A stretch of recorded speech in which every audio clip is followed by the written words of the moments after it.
Olá, meus amigos, um dia de muita paz para todos nós. Hoje, exatamente 17 de junho de 2024, estamos nós reunidos para estudarmos a obra Memórias de um Suicida. Vamos envolver a nossa querida Rejane, que irá fazer a nossa prece de gratidão a Deus. Logo depois, a nossa irmã Aramita irá fazer a recapitulação do nosso último estudo. Vamos elevar o nosso pensamento a Jesus, a Deus, abrir os nossos corações, as nossas mentes, para que o Mestre Jesus possa nos acompanhar, que Ele possa nos abençoar, nos direcionar, fazer com que a atividade de hoje, esse estudo, possa nos trazer luz, conhecimento e muito aprendizado. Fortalece-nos, Senhor, para que estejamos firmes na Tua seara e nessa caminhada, estando conosco hoje e sempre. Que assim seja.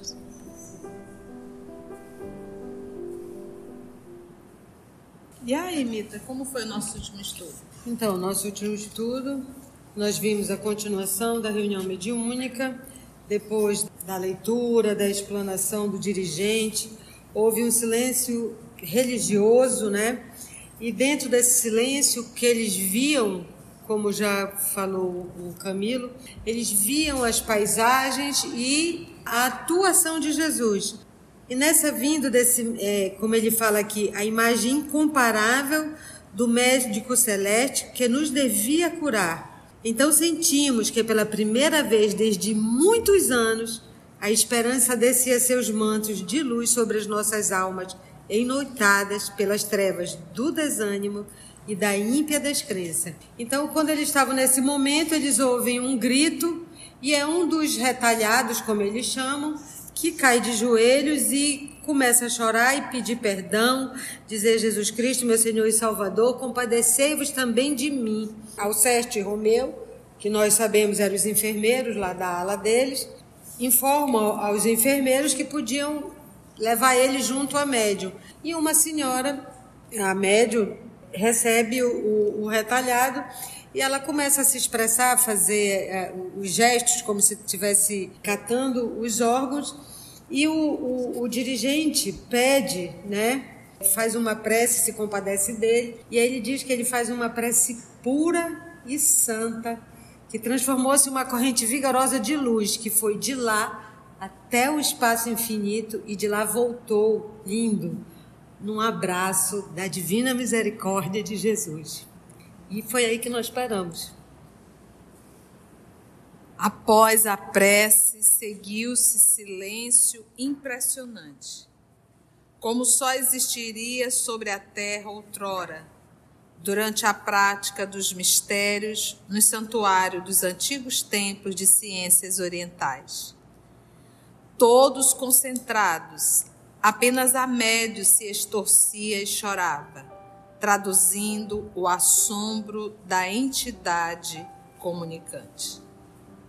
Pouco a pouco, sem que uma única palavra tornasse a ser proferida, e enquanto apenas as forças mentais de desencarnados conjugadas com as de encarnados mourejavam, trabalhando, efetivava-se a divina intervenção. E não desdenharemos descrevê-la, digno que é o seu transcendentalismo da nossa apreciação.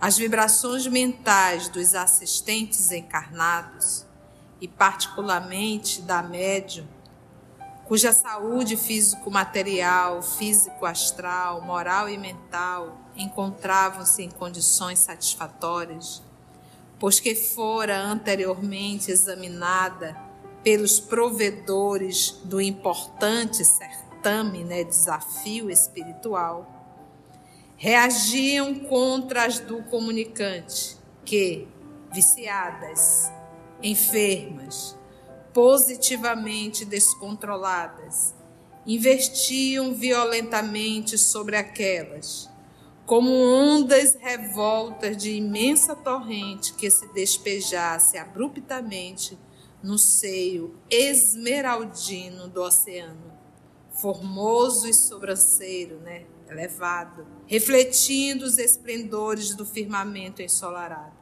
Estabeleceu-se, assim, luta árdua na realização de sublime operação psíquica, uma vez que influenciações saudáveis, fluidos magnéticos mesclados de essências espirituais aconselháveis no caso, fornecidos pela médium e pelos guias assistentes, deveriam impor-se e domar as emitidas pela entidade sofredora, incapaz de algo produzir distante do inferior. Então, se esse nosso irmão, o chamado então retalhado, não conseguiu ser atendido no mundo espiritual pela sua condição, foi trazido ao mundo físico, foi levado a uma reunião de desobsessão, onde nós estamos vendo todo um trabalho magnético da médium, inclusive, sobre o espírito comunicante. E o equilíbrio, ele usou o termo domar,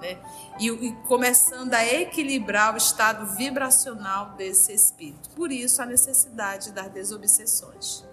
E lembra que o dialogador está também sob a inspiração dos trabalhadores do Hospital Maria de Nazaré.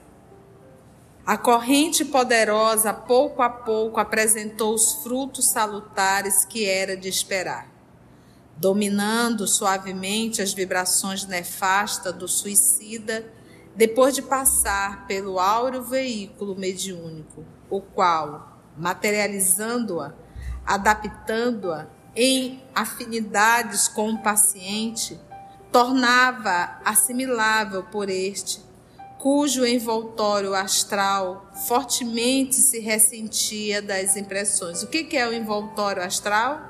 Ser espírito.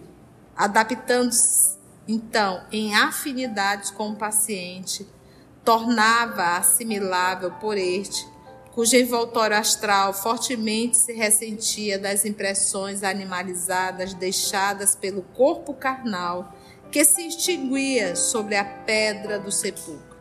Eram como que compressas anestesiantes que se aplicassem na organização fluídica do penitente, suavizando-lhe o efervescer das múltiplas excitações, a fim de torná-la em condições de suportar a verdadeira terapêutica requisitada pelo melindroso caso.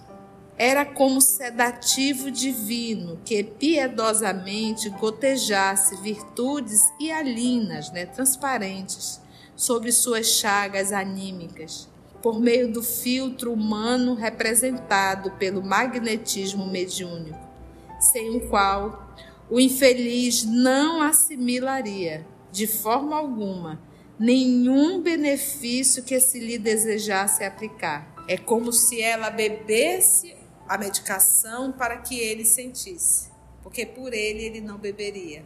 Ele não tem como absorver tal o grau de loucura desse irmão.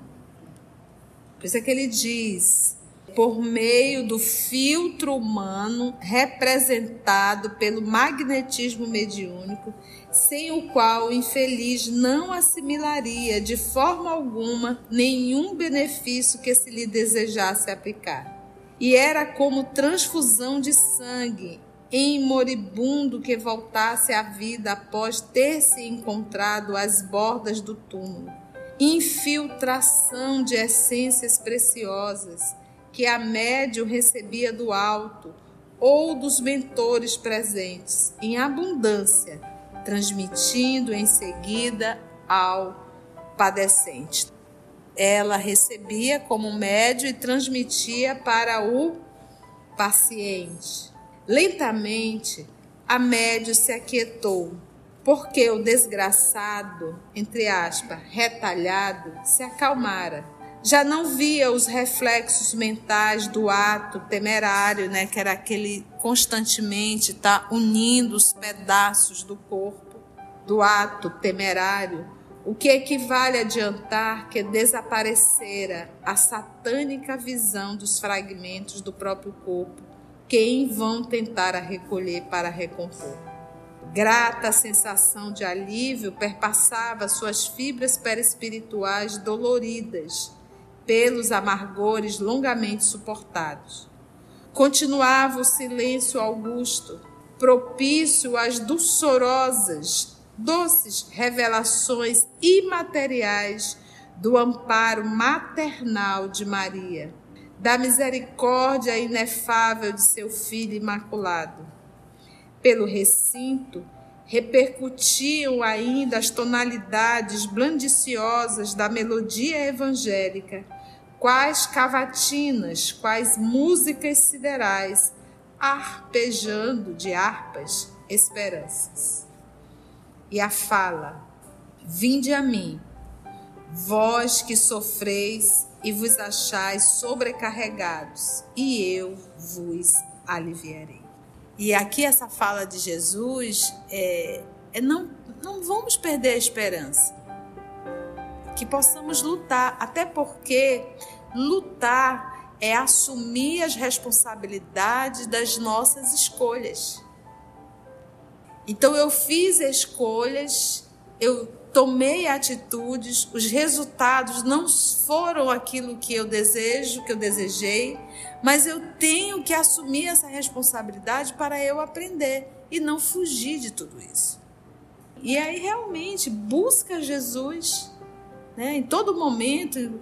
Às vezes eu fico pensando, quem busca fazer o estudo do Memória do Suicida no canal? Quantas vezes a pessoa começa a pensar e de repente se depara com um estudo desse, Memórias de um Suicida. Veja isso uma intervenção divina, para evitar um mal maior. Então não vamos perder a esperança. Vamos aprender a lição, vamos assumir as responsabilidades das nossas atitudes e vamos lutar até o fim, porque o fim não é aqui. O fim é quando nós verdadeiramente tivermos aprendido todas as lições que deveríamos aprender na Terra. Aí isso é o fim na Terra. Então vamos continuar lutando e vamos buscar Jesus em toda e qualquer situação. Jesus, vinde a mim, ele diz, vinde a mim, vós que sofreis e vos achais sobrecarregados, e eu vos aliviarei. E quando ele está chamando para ele, vem a mim, me busca que eu vou te aliviar. Ele tem capacidade de fazer isso, mas é necessário que nós o busquemos. Vinde a mim, venha, e eu vou te aliviar.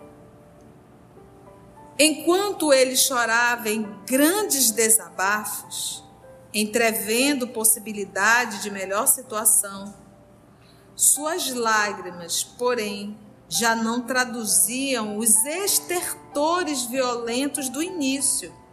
Essas lágrimas exteriorizavam o quê? Mas expressão agradecida de quem sente a intervenção beneficente. Ou seja, o choro agora já é de, ai, que alívio.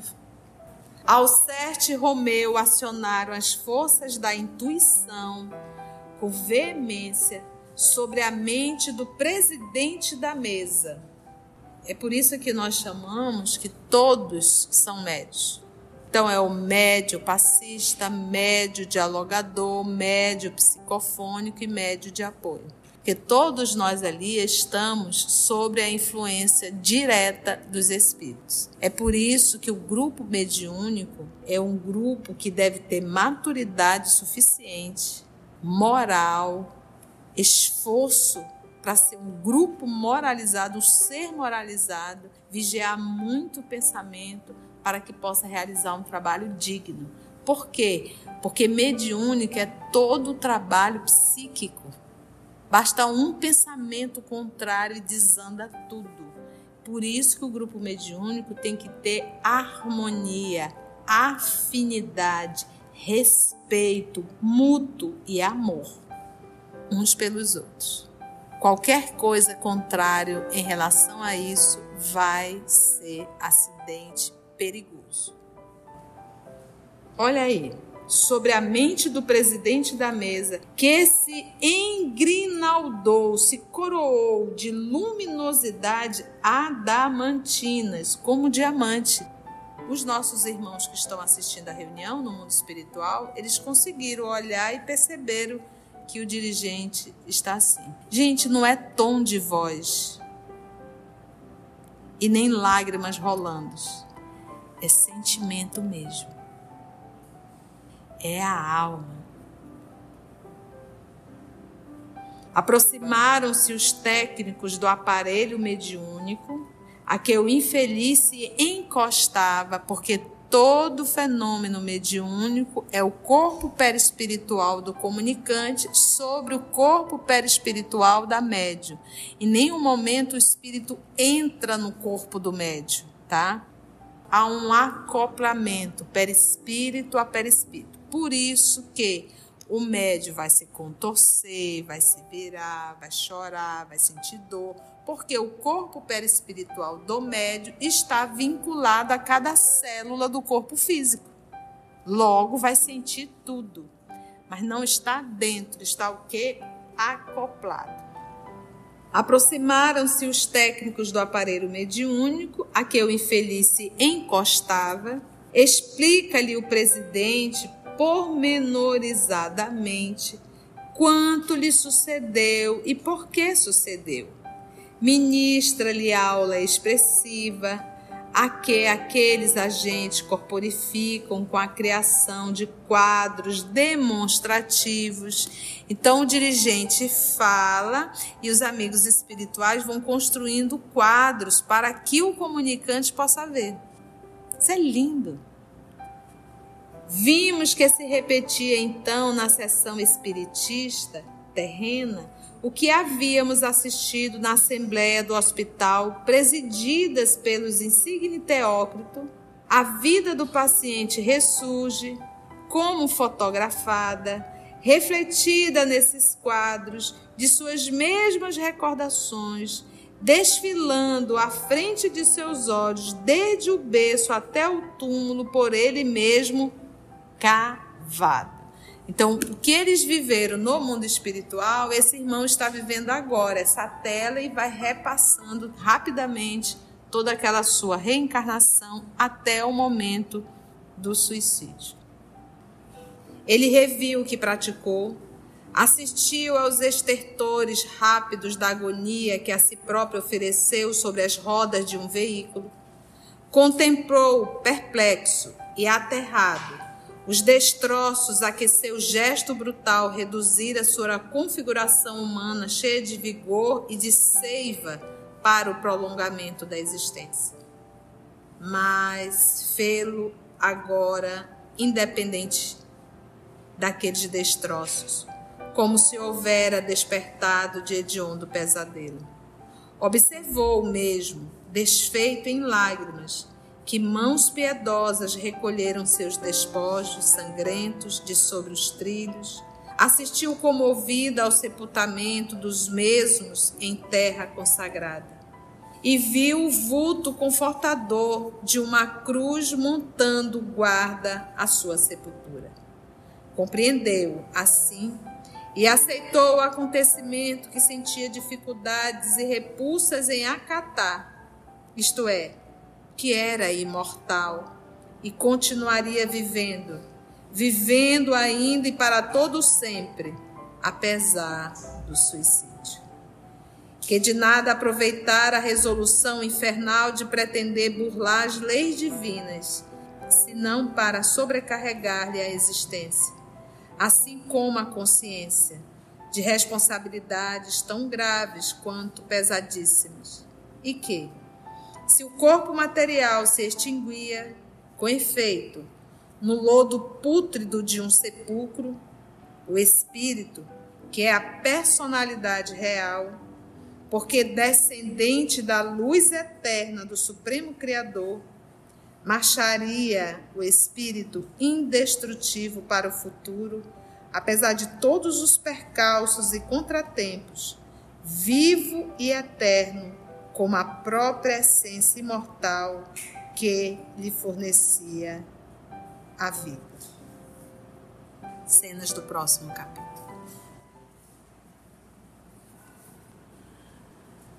Tem uma irmã nossa que está no grupo e eu fui visitar a pessoa que solicitou que colocasse o nome dela e ela disse: Conceição, você lembra da... Eu digo: sim, nós estamos orando por ela. No caso dela era depressão com tendência suicida, porque nós temos uma pessoa com a patologia da depressão e uma depressão com tendência suicida. Mas nem todos os suicidas provêm de uma depressão.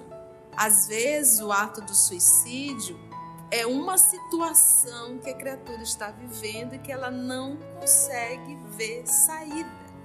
Quantos não cometeram suicídio uma vez descobrindo que era soro positivo? Daí, quem dá essa notícia normalmente é um psicólogo dentro de um hospital. Quantas pessoas não cometem suicídio por conta de uma dívida que, sofrendo a pressão da cobrança, opta pelo suicídio? A gente viu alguns casos aqui. De todos os casos que nós vimos, nenhum era decorrente de depressão.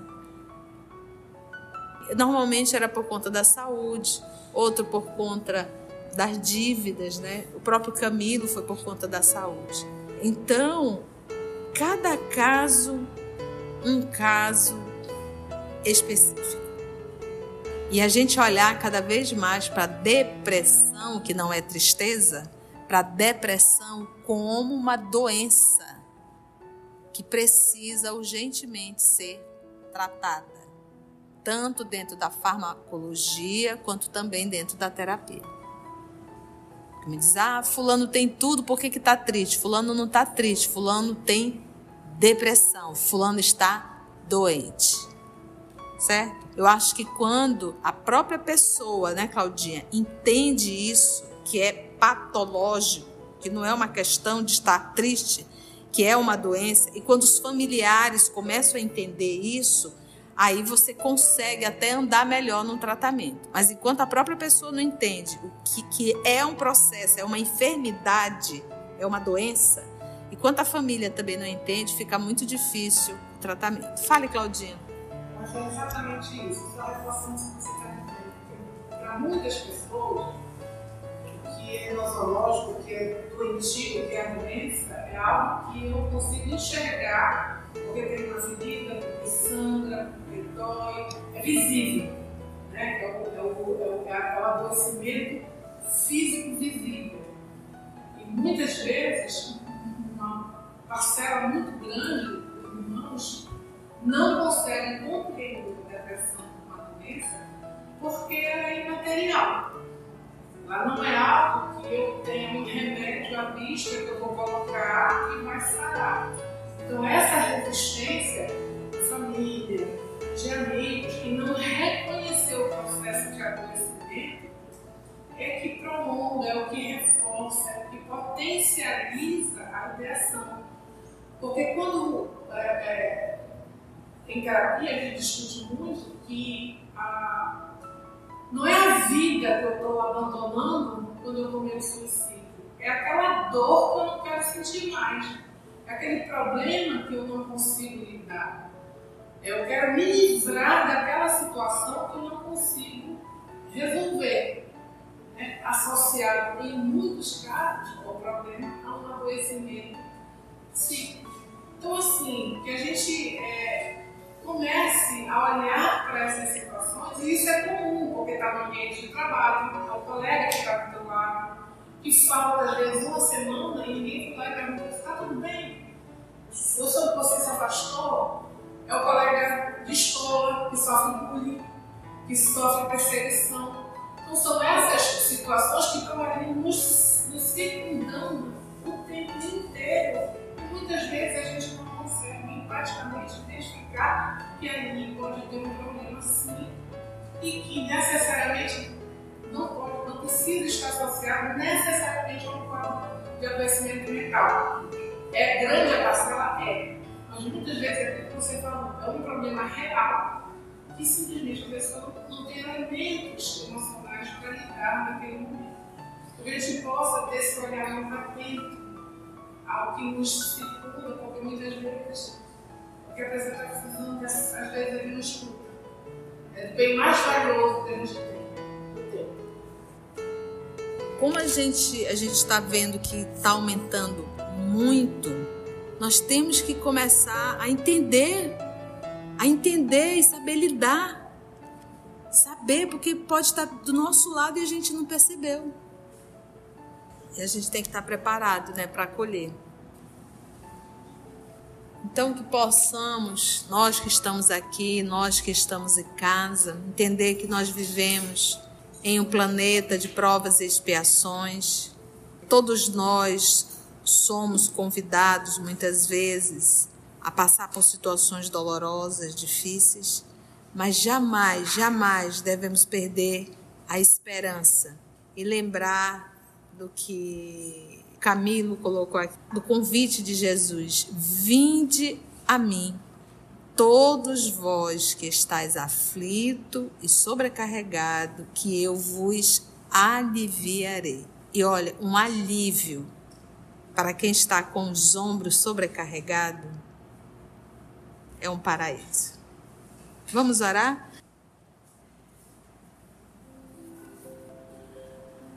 Amado Jesus, quantas lições, quanto aprendizado, e por isso te damos graças por essa misericórdia para conosco. Que não nos esqueçamos, nós aqui, que apesar das doenças do corpo, dos sofrimentos da carne, a nossa passagem aqui é temporária, não somos daqui, esse corpo não somos nós. Tudo é aprendizado. E se pudéssemos nossa visão dilatar, veríamos o teu amor todos os momentos, no nosso dia a dia, no nosso caminhar. Tu que nos ampara, tu que nos conserva no caminho com ânimo e tu que nos dá a luz, no estudo, nas palavras amigas, onde estamos. Ajuda-nos a não nos esquecermos do espírito imortal que somos e de que a Ti podemos recorrer a todo momento. Que as noites escuras virão, os sofrimentos virão, mas Tu estás sempre conosco. Ajuda-nos nunca a esquecer. Que assim seja.